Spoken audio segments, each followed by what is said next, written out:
warahmatullahi wabarakatuh. Alhamdulillahilladzi anzala al-Qur'ana bilisanin arabiyyin mubin. Wassalatu wassalamu ala sayyidina Muhammadin al-mab'uuts rahmatan lil 'alamin wa ala alihi wa sahbihi ajma'in. Yang saya muliakan Bapak Dr. Laudi, beserta seluruh anggota Ikatan Dai Indonesia, Rabithah Ad-Du'at Al-Indonesiyin, para jamaah i'tikaf, Imam Masjid Al-Muhajirin Ustaz Irsyad Muhammad Zain Abbas, beserta pengurus Masjid Al-Muhajirin yang insyaallah dirahmati Allah Subhanahu wa taala. Alhamdulillah, tadi sebelum sholat subuh kita sama-sama menunaikan sholat qobliyah subuh. Ada yang bertanya terkait hadis Nabi, raka'atul fajri khairun minad dunya wa ma fiha. 2 rakaat fajar lebih baik dari dunia dan seisi dunia. Yang dimaksud 2 rakaat fajar ini, apakah dia sholat yang independen sebelum azan subuh, ataukah sholat qobliyah subuh juga 2 rakaat, ataukah sholat subuh itu sendiri juga disebut sholat fajar? Dijawab oleh ulama, di antaranya Syekh Mula Ali Qori di dalam kitab Mirqatul Mafatih bi Syarhi Ishtadil Masabih. Beliau menerangkan raka'atul fajri ay sunnatul fajri hiya al-masyhuratu bihadzal ism. Yang dimaksud dengan 2 rakaat fajar dalam hadis tersebut itu adalah sunnah fajar yang memang populer disebut dengan sholat sunnah fajar. Di dalam riwayat Al-Imam Ahmad bin Hanbal yang lahir tahun 164 Hijriah, wafat 241 Hijriah, di dalam Musnad dari Sayyidah Hafsah. Di situ Sayyidah Hafsah menyatakan, kana Nabi sallallahu alaihi wasallam yusalli rak'atil fajr qabla subhi fi baiti yukhaffifuhuma jiddan. Karena artinya kebiasaan Nabi. Nabi memiliki kebiasaan sholat 2 rakaat fajar sebelum subuh. Ini digarisbawahi, 2 rakaat fajar sebelum subuh di rumahku, dan Nabi ringankan 2 rakaat tersebut menggunakan tambahan jiddan, sangat ringan. Sangat ringan itu bacaannya rakaat pertama menurut fuqaha yaitu Al-Fatihah surat Al-Kafirun, rakaat keduanya Al-Fatihah surat Al-Ikhlas. Di sini mulai terjawab, yang dimaksud 2 rakaat fajar adalah 2 rakaat sebelum subuh. Artinya apa? Qobliyah subuh. Jadi rakaat al-fajr itu ya qobliyah subuh juga, rakaat fajar juga. Ada faedah menurut para muhaddits. Kalau dalam hadis Nabi sebutkan tanpa menggunakan kata 2 rakaat tapi langsung fajar, tanpa menggunakan 2 rakaat, itu artinya sholat subuh. Tapi kalau Nabi tambahkan 2 rakaat fajar, itu artinya qobliyah subuh. Sebagaimana hadis diriwayatkan oleh Imam Muslim yang lahir tahun 204 Hijriah, wafat 261 Hijriah dalam sahihnya.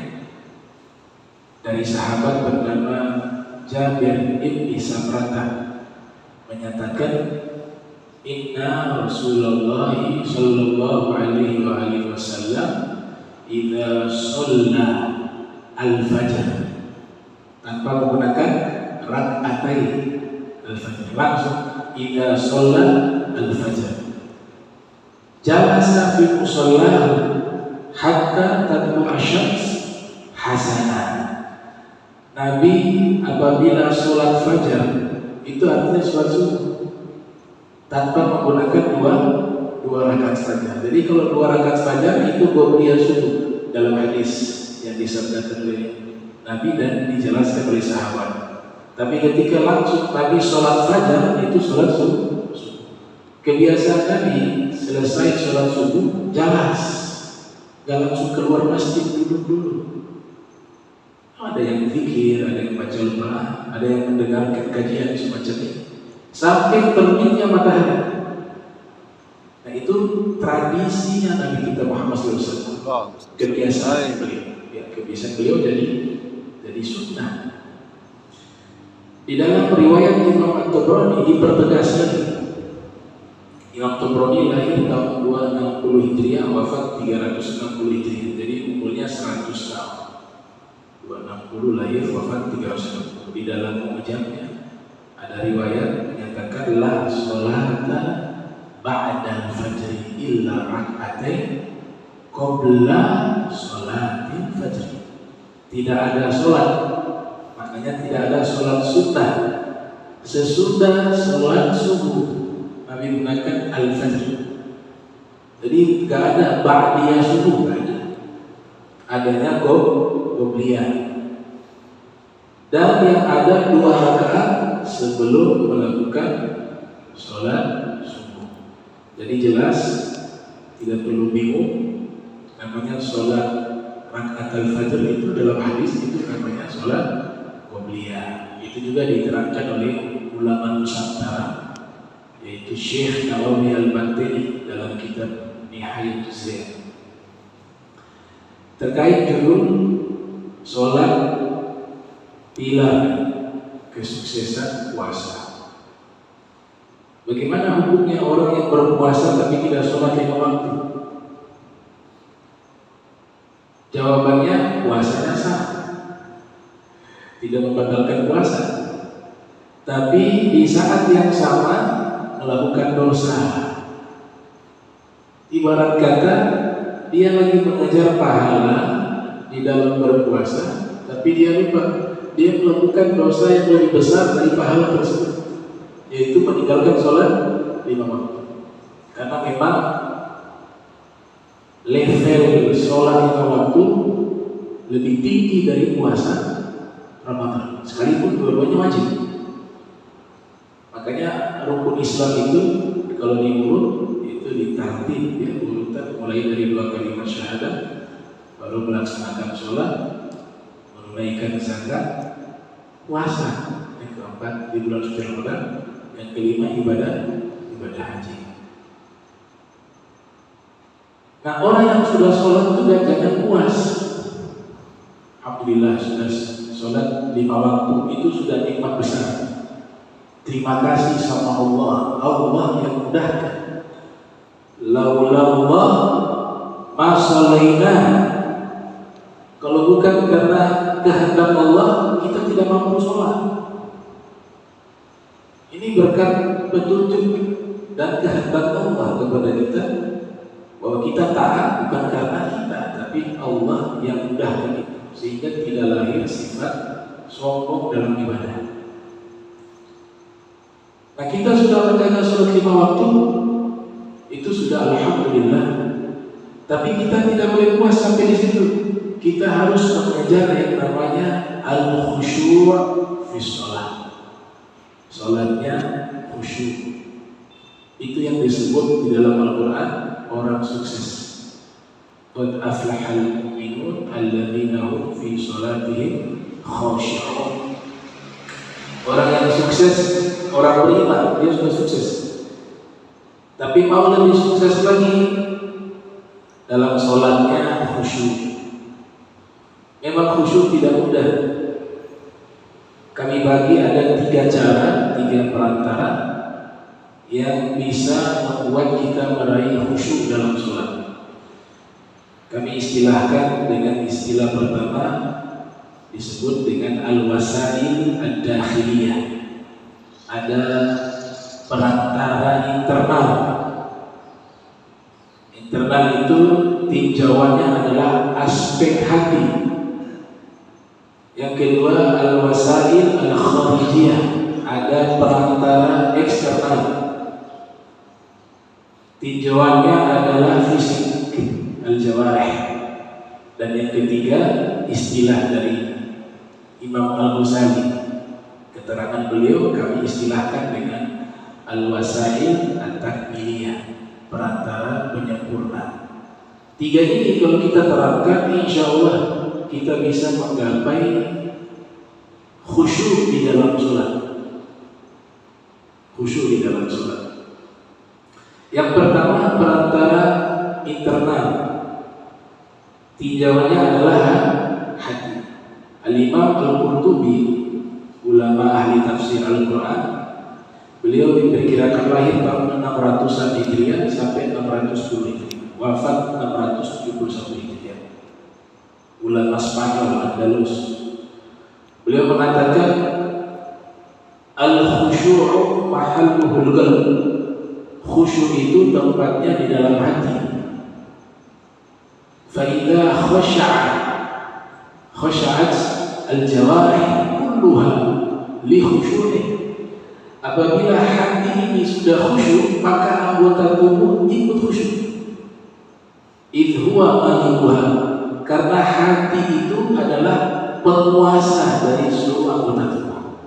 Itu yang dimaksud dari perantara dakhiliyah, internal, berkaitan dengan hati. Jadi kita harus ihdar syu'ur fil qalb, menghadirkan perasaan yang ada dalam hati tatkala kita sholat. Jangan kosong. Kalau kosong, hati tidak akan bisa dapat khusyuk. Bagaimana caranya khusyuk di dalam hati? Yang pertama, menurut Al-Hafiz Ibnu Rajab Al-Hambali, ulama kelahiran tahun 736 Hijriah, wafat 795 Hijriah, dalam kitabnya Kitabul Khusyuk fi Shalah, kitab tentang khusyuk di dalam salat, beliau bahas secara khusus. Beliau mengatakan aslul khusyuk al-hasil fil qalb. Asalnya khusyuk itu adanya di dalam hati, atau hasilnya itu di dalam hati.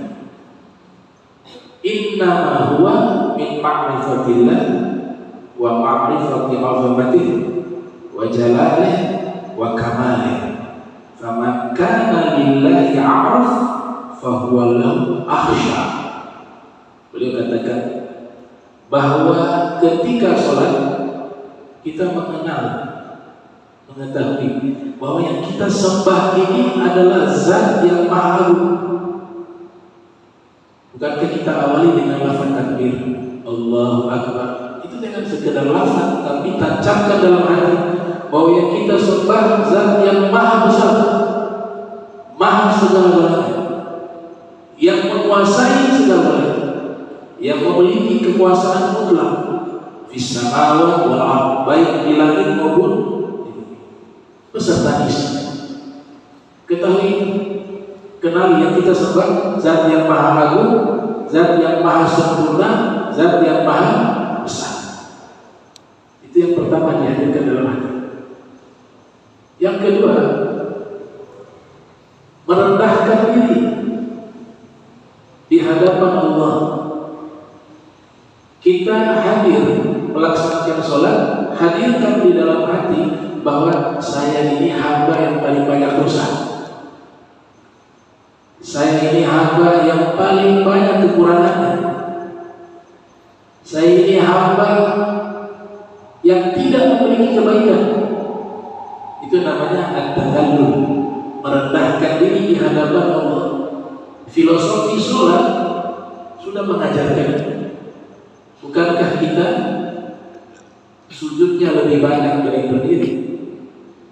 Sujudnya 2 kali, berdirinya sekali. Rukunya sekali, sujudnya dua kali.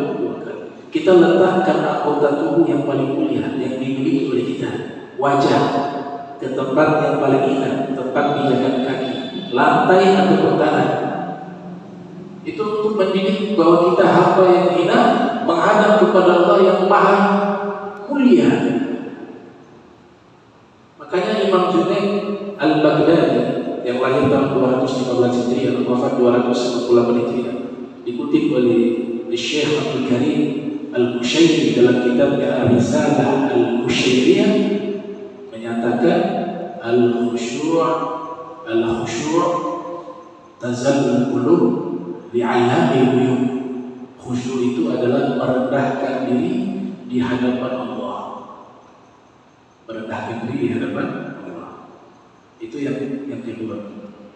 Yang ketiga, perantara internal. Yakinkan bahwa kita ketika sholat seakan-akan kita melihat Allah. Kalau memang tidak mampu, yakini bahwa Allah sedang melihat kita. Itu yang disebut konsep al-ihsan di dalam hadis sahih riwayat Muslim. Al-ihsan an ta'budallaha ka'annaka tarahu fa illam takun tarahu fa innahu yarak. Ihsan itu kau beribadah kepada Allah seakan-akan kau melihat Allah. Jika kau tidak mampu melihat Allah, yakinkanlah bahwa Allah senantiasa melihat. Di situ masih menggunakan kata karena, seakan-akan, ya, karena kita belum pernah melihat Allah. Tapi kaidah ini untuk Nabi Muhammad tidak berlaku. Kalau Nabi Muhammad beribadah kepada Allah, melihat Allah, karena Nabi Muhammad pernah melihat Allah dalam peristiwa Mi'raj. Itu yang ketiga. Yang keempat, tathhirul qalb min adz-dzunub. Kita kalau sholat meraih khusyuk, hati ini harus dibersihkan dari penyakit-penyakit hati, dari sombong. Orang yang sombong, kibir, gak bisa dapat khusyuk. Itu sudah nas dalam Al-Quran. Nas di dalam Al-Quran. Orang yang hatinya penuh dengan iri hati gak bisa dapat khusyuk dalam sholat. Wah, semua ibadah gak bisa dia raih khusyuk. Orang yang hubbud dunia, mengutamakan dunia nomor satu, melupakan akhirat, gak akan bisa dapat khusyuk. Orang yang dalam hatinya ada kedengkian juga demikian. Jadi kalau hati itu bersih, maka dia akan sangat mudah meraih khusyuk dalam ibadah. Tapi kalau hati itu kotor, sekalipun ilmunya banyak, hafal Al-Quran, sekalipun hafal hadisnya ribuan, ratusan ribu bahkan, tapi dalam hatinya masih kotor, maka ibadah itu untuk khusyuk sangat sulit. Bahkan dikatakan oleh ulama, tidak akan bisa dia meraih khusyuk. Oleh sebab itu, membersihkan hati dari dosa-dosa itu bagian daripada al-masail ad-dakhiliyah, perantara internal untuk bisa meraih khusyuk. Saya teringat satu ungkapan dari tokoh sufi bernama Jalaluddin Ar-Rumi. Ya, ini ulama kelahiran tahun 406 Hijriah, wafat 472 Hijriah. Beliau mengatakan tawaddu bil mahabbah qabla al-ma', fa inna as-salata bi qalbin hakidin la tajuz. Wudulah dengan cinta sebelum air, karena sesungguhnya sholat bagi orang yang hatinya penuh kedengkian tidak sah menurut kami. Apa maknanya wudu dengan cinta? Ya, wudu itu jangan secara zahir saja, menciptakan kubur-kubur, itu hukum fikih, fiqhul batin. Tapi di saat yang sama juga kita wudukan hati kita. Yang hatinya penuh kebencian kepada saudaranya muslim, dihilangkan itu. Yang hatinya penuh kedengkian, dicuci juga penyakit itu. Yang hatinya punya kesombongan dicuci juga. Kalau sudah bersih menurut Jalal Al-Arumi, maka sholat itu dinyatakan sah. Ini makna sah bukan versi fuqaha ya. Kalau fuqaha sih secara zahir yang kita lakukan rukun sholat yang 17 atau yang 13 itu sudah dianggap sah. Tapi ini pandangan batin beliau, fikih batin kata Abu Hasan tadi, hati bersih. Dan yang terakhir yang kelima, untuk bisa meraih ikhlas adalah untuk bisa meraih khusyuk adalah ikhlas. Keikhlasan dalam ibadah. Wa ma umiru illa liya'budullaha mukhlishina lahuddin. Kemudian dikatakan oleh Al-Imam Ibnu Athaillah Sakandari, ulama kelahiran tahun 658 Hijriah, wafat 709 Hijriah. Beliau mengatakan al-a'malu suwarun qa'imatun wa arwahuha wujudu sirril ikhlasi fiha. Bahwa amalan-amalan yang kelihatan ini hanya bentuk fisik, kelihatan bagus. Semua amalan kalau secara fisik kelihatan bagus. Kita kalau sholat itu secara fisik semuanya bagus, sholat, masya Allah. Tapi ketika dinilai dalam hatinya itu berbeda. Ada yang dari awal gak konsentrasi sama sekali. Ada yang dari awal niatnya tidak ikhlas dan seterusnya. Maka ruh dari ibadah itu adalah adanya ikhlas. Nah ini al-wasail ad-dakhiliyah, 5 hal itu harus kita hadirkan dalam hati ketika sholat.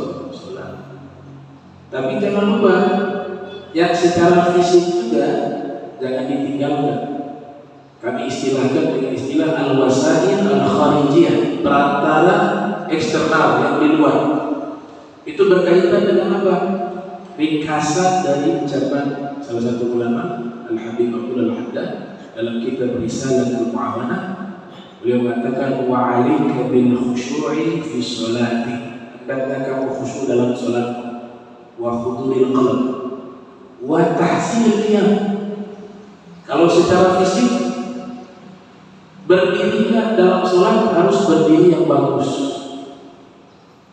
Kalau dalam kitab fikih antara satu kaki dengan kaki yang lainnya bagian dalam satu jengkal, kemudian bagian ujung jari menghadap ke arah kiblat, tidak bengkok. Itu namanya tahsinul qiyam. Yang kedua, tartil qiraah wa tadabburiha. Yang kita baca ayat Al-Quran itu dengan tartil, pelan-pelan. Waratil Qur'ana tartila. Dan tadabbur, paling minimal tahu maknanya. Tidak harus berlafaz dia paham katanya. Makna globalnya, ini ayat yang saya baca ceritanya apa? Itu membantu khusyuk. Tadabbur dalam istilah. Wa Syekh Nawawi Al-Badri dalam kitab Qutul Habib atau Kasyifatus Sajad itu menyatakan kalau zikir-zikir yang kita baca tidak tahu arti sama sekali, itu dianggap tidak diterima zikirnya. Tidak tahu arti sama sekali, hanya baca saja. Dihitung pahala, tahu makna, tidak harus berkosakata. Oh ini subhanallah, tahunya ini mensucikan Allah, selesai. Allahu Akbar, Allah Maha Besar. Astagfirullahaladzim, sedang tobat. Tidak harus berlafaz, makna globalnya dia harus tahu. Kalau dia tidak tahu, gak dapat pahala. Beda dengan salawat. Kalau salawat tahu arti, tidak tahu arti, dapat pahala. Khususnya salawat kepada Nabi Muhammad SAW. Kalau zikir harus tahu maknanya secara umum. Nah begitu juga bacaan Al-Quran dalam sholat harus tahu makna secara global sehingga kita bisa meraih yang namanya khusyuk. Yang berikutnya ikmal ar-ruku' was-sujud, sempurnakan ruku' dan sujud, wal arkan, dan seluruh rukun-rukun salat. Ada yang mengatakan 17, ada yang mengatakan 13 rukun salat. Dan wal muhafadzati 'ala sunnah wal adab allati syara'aka asyara'u ila al-'amali biha fi shalah, dan menjaga sunnah-sunnah yang ada dalam sholat, adab-adab sholat sebagaimana yang dianjurkan oleh syariat kita untuk mengamalkannya di dalam sholat. Ini namanya perantara eksternal secara luar fisik. Dan yang terakhir, ini pendapatnya Imam Al-Ghazali. Emang caranya agak unik ya, karena Imam Ghazali ini punya pendapat khusyuk itu rukun sholat. Jadi orang kalau tidak khusyuk dalam sholat tidak sah, sekalipun dia rukun yang 17 dia sempurnakan. Dalilnya adalah aqimis sholat dari fikri, dirikanlah sholat untuk mengingatku. Jadi mengingat itu artinya khusyuk. Ketika sholat yang dia ingat pasal, yang dia ingat apa yang dia saksikan, kata Imam Ghazali, yang membuat tidak khusyuk itu sebabnya dua: penglihatan, pendengaran. Kalau matanya ini aktivitas hidupnya sehari yang dia lihat maksiat, yang dia lihat hal yang tidak baik, maka tidak mungkin khusyuk dari Tuhan. Tidak bisa. Khusyuk tidak instan. Tahu-tahu sholat khusyuk kan? Tapi kita punya kehidupan itu punya pengaruh terhadap khusyuknya sholat. Kalau yang sehari-hari yang kita lihat, mushaf Al-Quran kita baca, yang kita dengar adalah bacaan Al-Quran, yang kita lihat adalah sesuatu yang baik, yang kita dengar adalah pendengaran hal-hal yang baik, maka ini akan membantu kita untuk khusyuk, kata Al-Imam Al-Ghazali. Jadi kehidupan kita punya pengaruh besar terhadap khusyuk dalam sholat. Maka saya secara pribadi menggunakan tips dan caranya Imam Ghazali. Secara pribadi ya, saya kalau sholat di musholla atau di majelis ta'lim ya, karena masjid di rumah saya cukup lumayan jauh, jadi kadang-kadang kita sholat di masjid, kadang-kadang juga di musholla di rumah saya. Saya suruh matikan lampu. Matikan lampu. Ada yang heran, Pak, ajaran apa ya? Ajaran baru, jangan-jangan ajaran menyimpang. Setiap kali di sholat, matikan lampu, matikan lampu. Ada di hati mereka itu begitu. Tapi kalau kita belajar, selesai ini masalah. Itu namanya latihan. Saya punya karpet banyak ukiran. Depan saya ada gambar Masjid Nabawi. Maka kalau dia terang, langsung tutup jendelanya, itu ya masjid. Sehingga saya matikan lampu, karena Imam Ghazali mengatakan yang membuat tidak khusyuk sebab penglihatan. Tapi kalau mati lampu, tidak kelihatan apa-apa, membantu khusyuk. Makanya beliau mengatakan yusalli fi baitin muslimin atau muslimin. Kalau muslimin, ruangan yang gelap itu membantu khusyuk. Tapi yang praktis di masjid ini maksudnya di tempat pribadi kan. Tapi sholat isya mati lampu semua, heboh. Ini latihannya di sholat di majelis. Karena Imam Ghazali menganggap yang paling penting di sholat itu bukan bacaannya saja, bukan berdirinya saja, bukan rukunya saja, bukan sujudnya saja, tapi inti dari sholat adalah meraih khusyuk. Ingat Allah, tidak memikirkan sesuatu apapun yang berkaitan dengan kehidupan di dunia, dibuang semuanya itu. Maka dimatikan lampu. Itu latihan. Tapi kalau sudah bisa, nyalakan, tidak masalah. Ya, mungkin level kita kan masih belum mampu, makanya butuh latihan. Atau adiyakun basarah, tutup mata. Memang kalau kita pelajari kitab-kitab fikih, khususnya mazhab Syafi'i, makruh ya, sholat tutup mata makruh. Ada riwayat dok basarah mawdi'as sujudi, letakkan, fokuskan pandangan mata ketika sholat di tempat kamu sujud. Itu sunnahnya, itu benar. Sunnahnya itu melihat tempat sujud. Tapi Imam Ghazali sedang mentarbiyah, mendidik. Imam Ghazali menganggap khusyuk itu penting sekali dalam sholat. Maka dikatakan kalau kau buka mata ketika sholat, kamu tidak khusyuk, Tapi ketika kamu tutup mata, justru kamu khusyuk. Lebih bagus kamu tutup mata. Karena tujuan sholat adalah khusyuk. Sekalipun bukan mengatakan makruh. Kita ambil jalan tengah, kondisional. Mungkin ada yang buka mata justru khusyuk.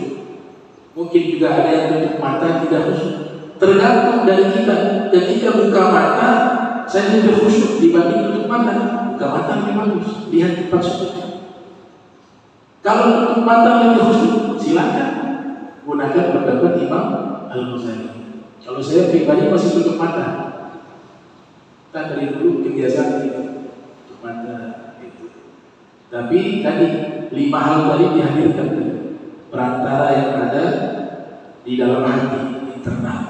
Nah ini beberapa cara untuk bisa kita meraih khusyuk. Nah ini kalau kita gapai, tujuannya sholat tarawih itu latihan. Kalau orang mampu menjaga sholat tarawih 20 rakaat ataupun yang ada yang 11 tanpa sholat witir 23, ya, maka sholat 5 waktu lebih mudah karena rakaat sholat witir lebih banyak dibanding sholat 5 waktu. Itu latihan untuk sholat. Apalagi yang ada yang sampai hafal Al-Quran satu malam. Ini bukan ekstrim dalam ibadah, tidak. Siapa yang mau lakukan silakan, siapa yang tidak lakukan tidak ada masalah. Karena sahabat Sayyidina Utsman bin Affan itu kalau sholat malam hafal Al-Quran. Nabi tadarusan dengan malaikat Jibril sampai subuh. Sholatnya Nabi, sholat tahajud itu baca Al-Baqarah, baca Ali Imran, baca surat Al-Maidah, baca surat Nisa. Apakah kita mengatakan berlebihan dalam agama? Tidak. Itu bagi yang mampu silakan. Yang tidak mampu sesuaikan dengan kondisi. Karena ibadah itu yang dinilai bukan jumlah, tapi kualitasnya. Ayat Al-Quran selalu menyebutkan ahsanu amalan. Alladzi khalaqal mauta wal hayata liyabluwakum ayyukum ahsanu amalan. Kita cari dalam Al-Quran aktsar amalan ada. Allah menilai itu bukan banyaknya amal, tapi yang Allah nilai bagusnya amal. Jadi fokus kita itu 2 rakaat saya lakukan lebih baik dibanding 20 rakaat. Bukan tarawih ya, sholat sunnah mutlak misalnya. Maka yang 2 rakaat itu lebih baik dibanding yang 20 rakaat, tapi dari awal berantakan. Pikiran kemana-mana kacau karena kecapean terus. 2 rakaat walaupun singkat, tapi kualitasnya baik, maka itu jauh lebih baik. Itu juga ucapannya Al-Imam Ali bin Abi Thalib karramallahu wajhahu. Mungkin itu penyampaian saya, kurang lebihnya mohon maaf. Wassalamualaikum warahmatullahi wabarakatuh.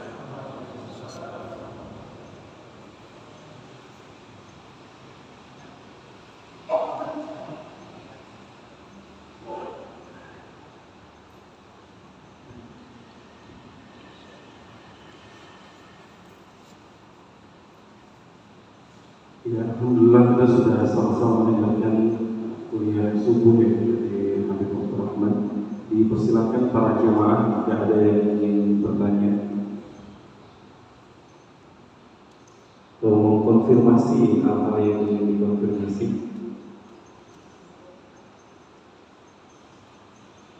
Masya Allah, tadi sekiranya apa yang disampaikan oleh Habib tadi sudah sangat jelas ya, terutama tadi pada aspek usul dari Ustaz Ridwan.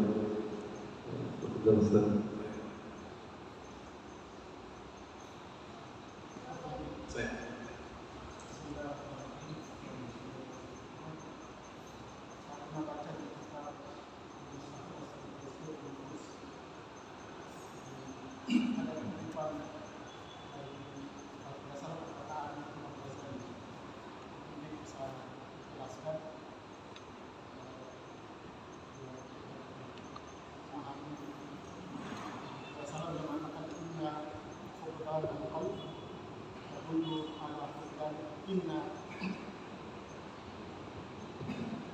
Inna fuqdan al-khusyuk tadullu ala fuqdan al-qalb.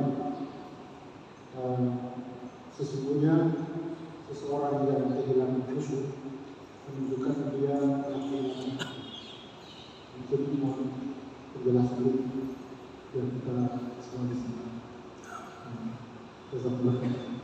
Terima kasih. Ya, orang yang kehilangan khusyuk, dia kehilangan hatinya.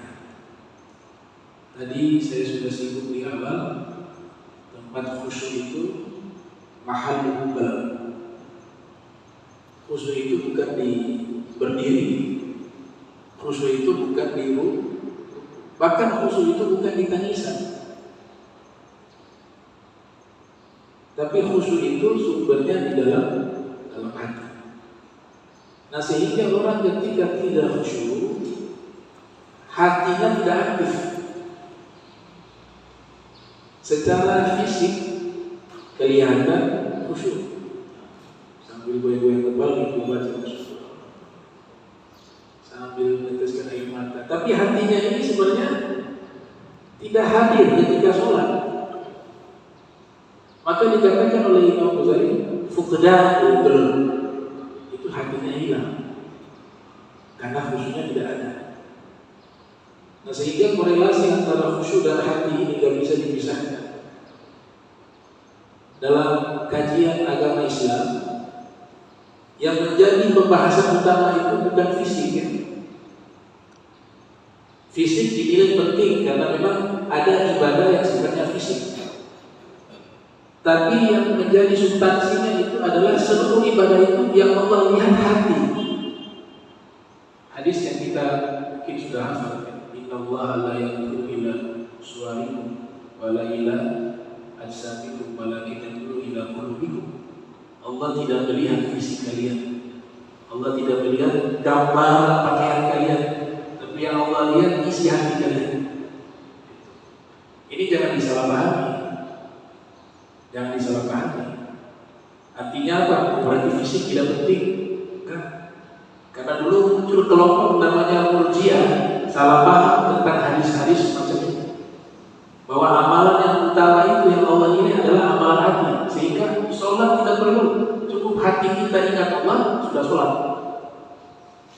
cukup hati ini bersih sudah masuk surga, walaupun amalan fisik ditinggalkan. Nah, ini salah paham. Padahal fisik juga penting. Tapi yang dimaksud di hadis tersebut, semua amalan kita yang secara fisik, kita juga harus menghadirkan hati, sehingga ada daun, ada rasa dalam ibadah. Jadi ayat yang mengatakan inna sholata tanha 'anil fahsya'i wal munkar, sesungguhnya sholat itu mencegah perbuatan keji dan munkar. Itu salah satunya adalah orang yang sholatnya khusyuk, akan sholat itu akan merubah dia. Tapi orang yang tidak, orang yang belum mampu, di sini para fuqaha mengatakan bukan berarti yang sholatnya tidak khusyuk tidak sah. Ini juga keliru. Akhirnya orang sholat gak khusyuk, tinggal gak usah sholat.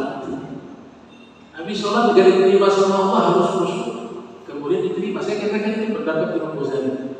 Tapi orang yang sudah hadir untuk sholat, yang penting ada usaha untuk menghadirkan hati, itu penting. Dia sudah berusaha, tapi memang lemah, dia tidak mampu untuk khusyuk. Usahanya itu sudah membuat sholatnya diterima, sekalipun tidak khusyuk, karena dia sudah berusaha. Yang tidak diterima menurut Imam Ghazali dan pandangan para fuqaha, memang sholatnya hanya sekedar hadir, rutinitas saja. Tidak ada usaha menghadirkan hati, tidak ada usaha untuk khusyuk dalam sholat, hanya rutinitas sehari-hari. Itu yang dikatakan oleh para fuqaha, yang seperti ini dikhawatirkan tidak diterima oleh Allah karena tidak ada usaha. Tapi kalau kita sudah berusaha, tahu-tahu sudah awal sudah khusyuk, tahu-tahu di tengah-tengah pikiran kemana-mana lagi. Nah, itu ada kaidah itu ala badri ma'akalamina. Sholat itu dinilai seukuran khusyuk di dalam sholatnya. Kalau dia khusyuknya 50%, dapat pahala 50%. Dia khusyuknya dalam sholat 20%, dapat pahala 50%. Yang penting sholat dulu deh. Kamu sudah sholat, lagi berjamaah. Ada dalam kitab Tazkirun Nas, Allah perintahkan malaikat turun ke bumi lihat orang yang sholat berjamaah. Yang pertama kali lihat imam. Imamnya bagaimana? Oh, imamnya khusyuk. Makmum juga dilihat. Allah katakan saya terima sholatnya sebab imam khusyuk. Ternyata kasus kedua, malaikat memeriksa di masjid, imam tidak khusyuk. Kata Allah, lihat saf pertama. Di saf pertama dilihat, oh alhamdulillah ada yang khusyuk satu orang di saf pertama. Karena sebab satu orang itu dia khusyuk, karena ini berjamaah, maka Allah terima sholat mereka semuanya. Sebab satu orang yang. Kasus ketiga, malaikat datang di satu masjid, tapi bukan masjid Muhajirin, datang di satu masjid, ternyata imamnya diperiksa tidak khusyuk. Saf pertama juga tidak khusyuk, kedua tidak khusyuk. Ternyata satu masjid malah tidak ada yang khusyuk. Ini malaikat lapor kepada Allah, ya Allah, ini satu masjid ini, wa imamnya ya saf pertama semua yang hadir itu tidak ada yang khusyuk. Apa kata Allah? Tetap saya terima sholat mereka sebab mereka telah berkumpul untuk saya. Kan kita hari ini berkumpul untuk Allah. Secara tidak sadar di rumah ini Allah sudah gerahkan hati kita hadir ke masjid untuk sholat. Itu sudah khusyuk. Makanya ada yang jalan subhanallah, ada yang naik mobil putar lagu-lagu. Itu sudah khusyuk. Secara tidak sadar Allah sudah kasih khusyuk. Perjalanan dari rumah menuju masjid, Allah sudah kasih khusyuk. Dari bangun tidur langsung wudu, langsung mandi, itu khusyuk. Nah semacam ini Allah terima. Jadi yang penting itu sholat dulu dah 5 waktu. Nanti kalau terus dijaga sholat 5 waktu, Allah kasih hadiah khusyuk. Masa orang jaga 5 waktu sampai 20-30 tahun, Allah tidak kasih hadiah khusyuk. Apalagi dia tambah dengan sholat-sholat sunnah, insya Allah itu akan diberikan oleh Allah Subhanahu Wa Taala.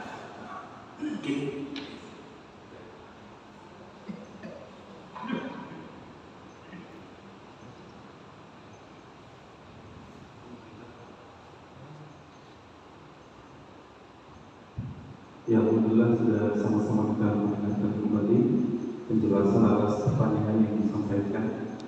Ada lagi dari jemaah yang ingin bertanya? Ada.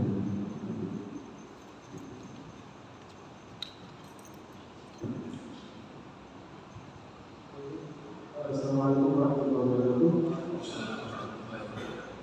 Di sini yang akan saya tanyakan itu terkait dengan ketika kita masuk kan biasa kita kadang imam juga nggak bersuara itu gimana? Karena pengalaman saya juga ketika sujud terus imam nggak bersuara, saya mau ada pulang. Itu gimana? Itu yang pertama. Yang kedua berkaitan tentang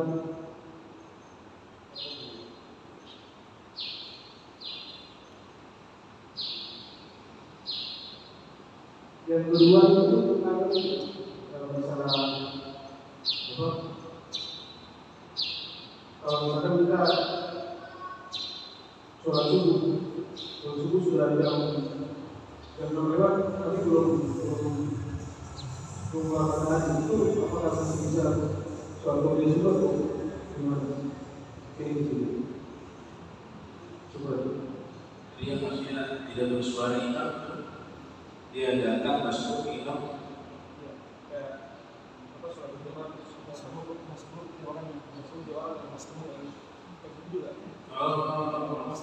Imamnya masuk juga. Ya. Baik. Kata Imam Nawawi di dalam kitab Al-Majmu' ala Syarh Muhammad yang lahir 631 Hijriah wafat 676 Hijriah. Di situ Imam Nawawi menerangkan bahwa tidak boleh kita berimam kepada orang yang makmum. Kalau masbuk boleh, yang penting sudah selesai dari imam. Yang tidak boleh, ini makmum, dia masih ada imam ini. Kita kita datang ikut lagi dia jadi imam, padahal posisinya dia sedang makmum. Itu yang tidak boleh. Tapi kalau sudah selesai imamnya, kemudian dia lanjut sholat tanpa ada imam, sudah selesai imam, maka boleh dia ikuti. Nah, kalau masbuk itu di dalam definisi fikih itu artinya apa? Masbuk punya definisi ya. Orang yang tidak memiliki waktu luang yang cukup untuk membaca surat Fatihah, itu namanya masbuk. Dia datang, imam ini baca sudah mau selesai, ya, sudah baca Fatihah, kemudian sudah baca satu surat yang lain ya. Dia perkirakan surat ini kan pendek. Kalau dia baca Fatihah yang masbuk ini, yang terlambat ini, dia yakini bahwa tidak akan cukup waktu tersebut untuk menuntaskan bacaan surat Fatihah. Pasti imam langsung sudah ruku. Maka orang itu disebut masbuk. Cara menyikapinya, jangan baca Fatihah. Kalau masih sibuk baca Fatihah, sedangkan dia masuk, kemudian imam ruku dan seterusnya, dia batal. Dia batal sholatnya. Tapi caranya bagaimana? Langsung itu. Dia takbir, dia langsung ruku. Dia dapat satu rakaat. Ya, pendapat man adraka ruku al-imam faqad adraka raka'atan.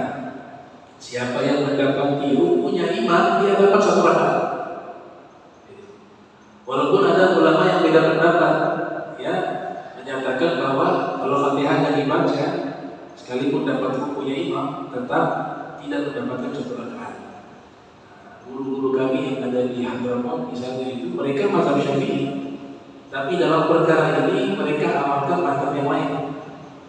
Kalau mereka masuk gak sempat baca Fatihah, selesai sholat mereka tambah satu rakaat untuk al-khuruj anil khilaf, keluar dari perbedaan pendapat ulama. Tapi kalau yang mau mengamalkan dapat rukunya imam dapat satu rakaat, juga ada qaul tersebut. Dan itu sudah dibahas dalam kitab khusus, ya, Nafs Rawi, nama kitabnya, karya Sayyid Ahmad bin Muhammad bin Siddiq Al-Qumari. Beliau menulis kitab tersebut khusus membahas tentang masalah masuk. Ya, itu bisa dibaca referensi.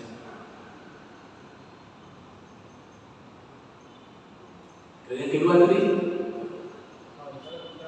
sholat subuh ya. Jadi akhir dari waktu subuh itu paling singkat maghrib. Kita di Ternate ini pakai gaul jadi Syafi'i ya. Saya punya pendapat dua, gaul jadi.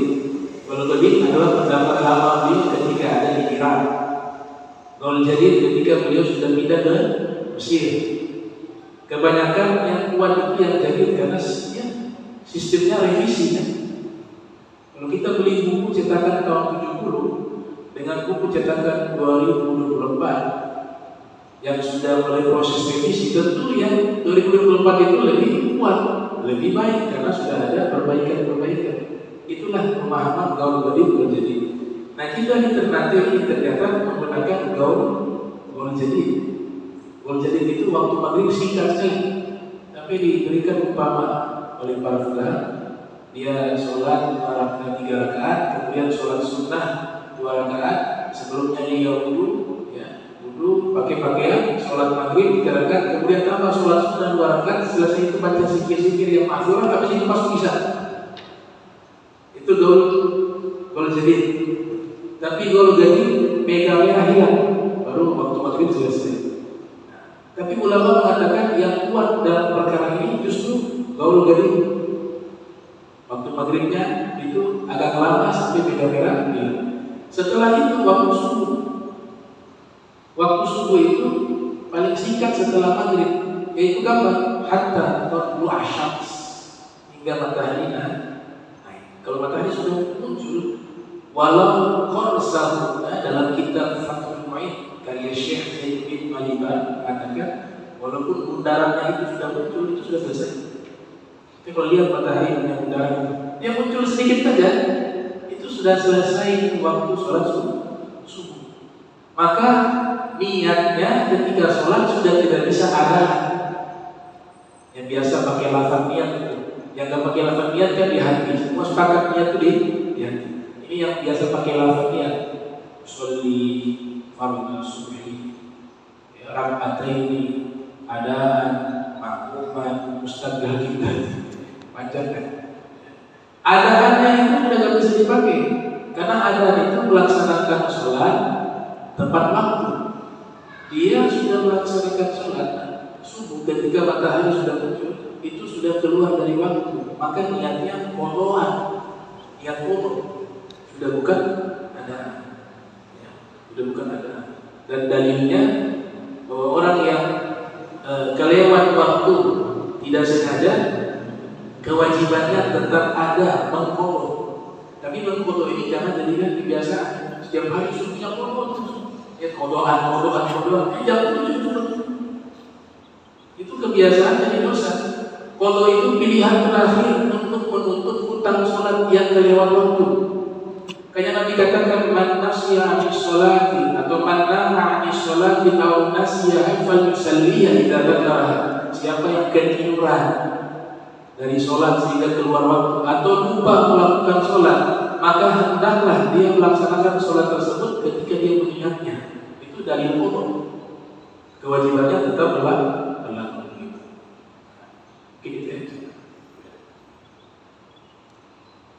Mungkin satu lagi terakhir. Baik.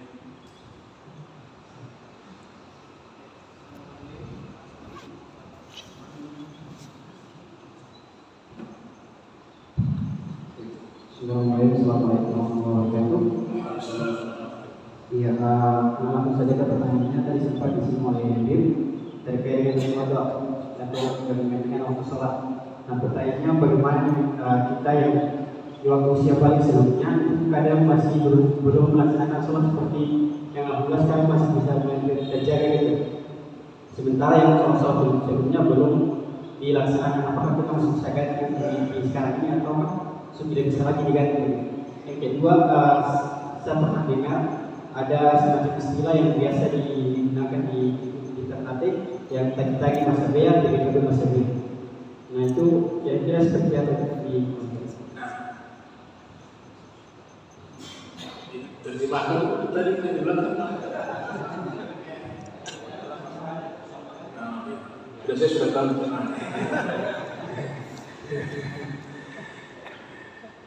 ya.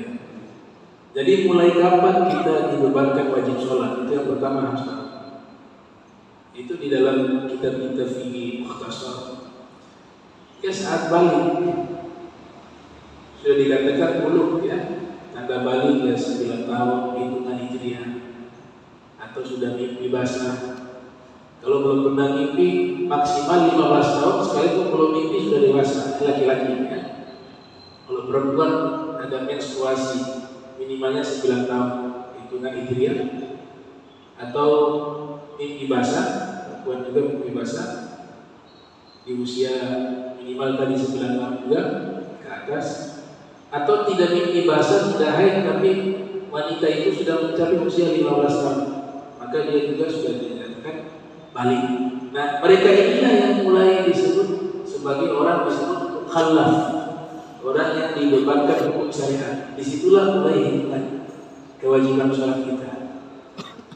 Nah, ini orang kasihan dari mulai balik sampai umur 40 tahun belum pernah sholat. Belum pernah sholat, kasihan. Umur 40 tahun dia tobat, kasihan. Dia tobat. Ini orang datang ke guru yang salah. Saya dari umur 15 tahun belum pernah sholat, sekarang sudah 40 tahun. Saya tobat, ingin sholat. Nah, pertanyaan saya dari sana, sholat-sholat yang kemarin itu yang saya tinggalkan, wajib bodoh. Wajib bodoh, itu hutang. Awal sesuatu yang Allah hisab adalah sholat di hari kiamat. Kalau sholatnya baik, semuanya baik. Kalau sholat buruk, semua amal jadi buruk. Akhirnya jadi amal buruk. Nah, jadi tobat sudah. Pekerjaan berat. Pekerjaan berat juga yang pertama ingat lagi berapa banyak sholat, dihitung lagi kalkulator dari 15 tahun. Berapa rakaat yang dikodok? Belum lagi kewajiban waktu tobat sudah mulai sholat lagi. Nah ini tidak bijak yang menyampaikan cara semacam ini. Caranya bagaimana?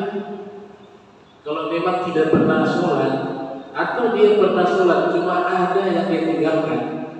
Yang pertama dulu ya, yang ada yang dia sholat, dia lakukan sholat, tapi banyak yang dia tinggalkan. Dia lupa berapa banyak sholat yang dia tinggalkan, seingatnya saja. Dan cicil.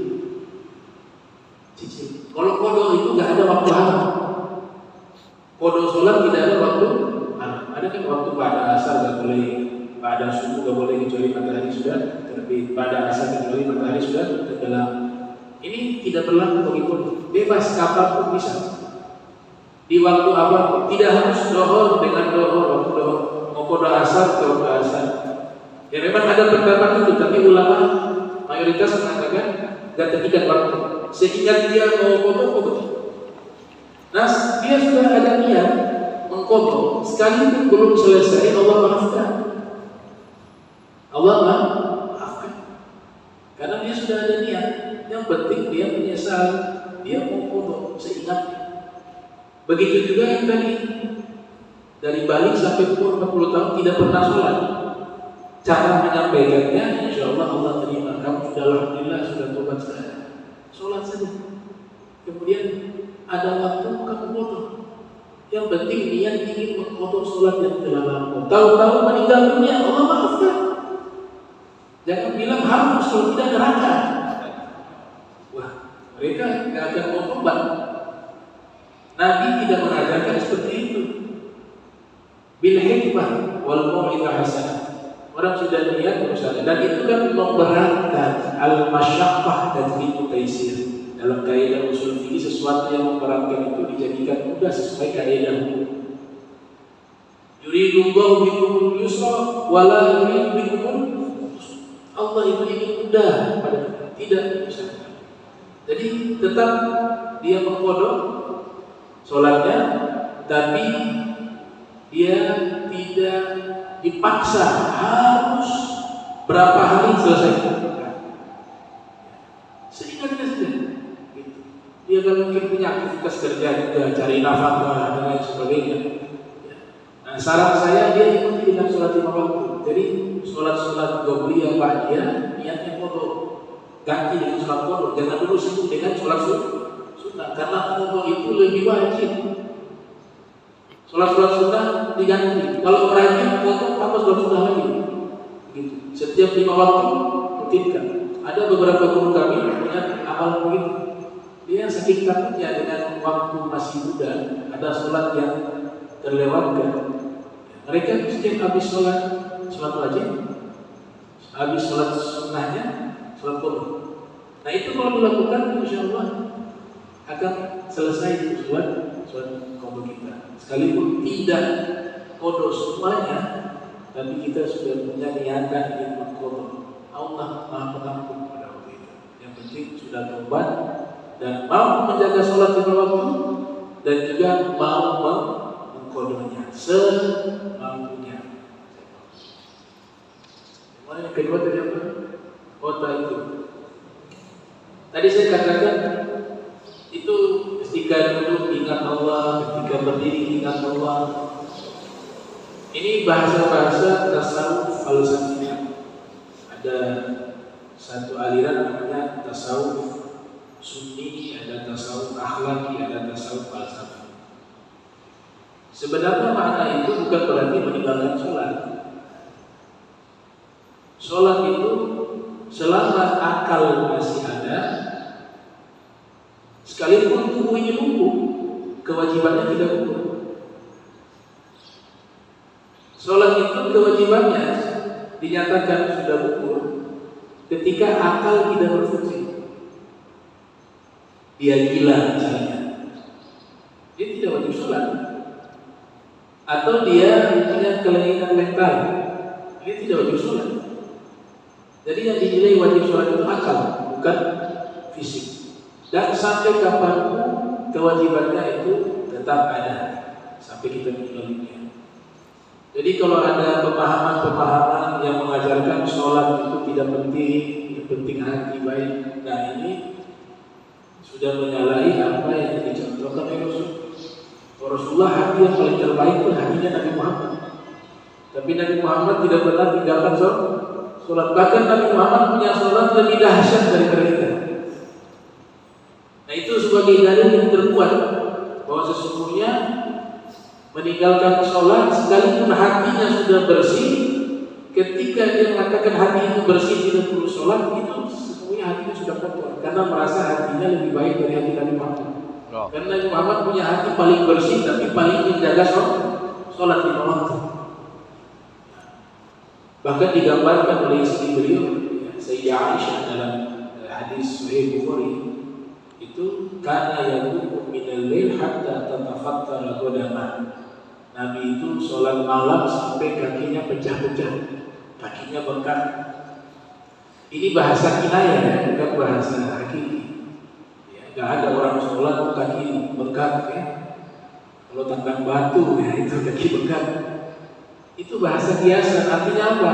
Nabi itu punya aktivitas ibadah. Sholat tengah malam itu jumlahnya sangat banyak, waktunya sangat panjang, seakan-akan kaki itu ini yang perlu diluruskan karena sampai saat ini belum pernah saya dapati ada orang ahli sholat gara-gara sholat kaki bengkak.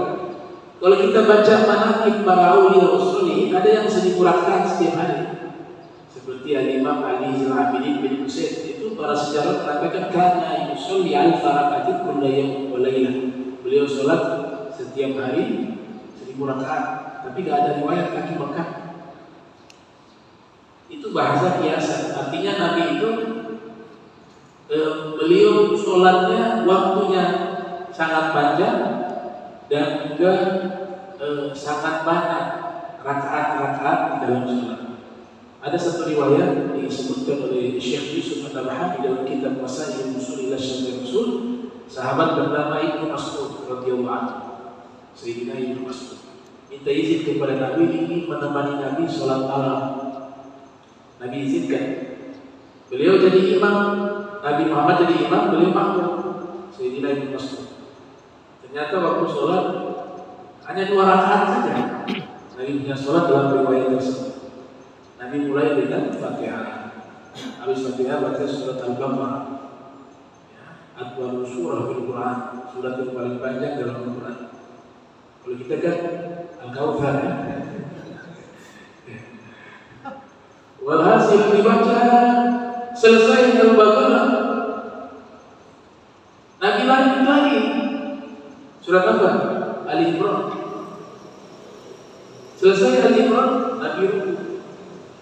Nah, rukunya Nabi itu durasi waktunya sama seperti Nabi posisi berdiri ketika sholat. Jadi rukunya seperti baca Al-Baqarah sama Al-Imran. Bangkit lagi, i'tidal. I'tidal gak boleh.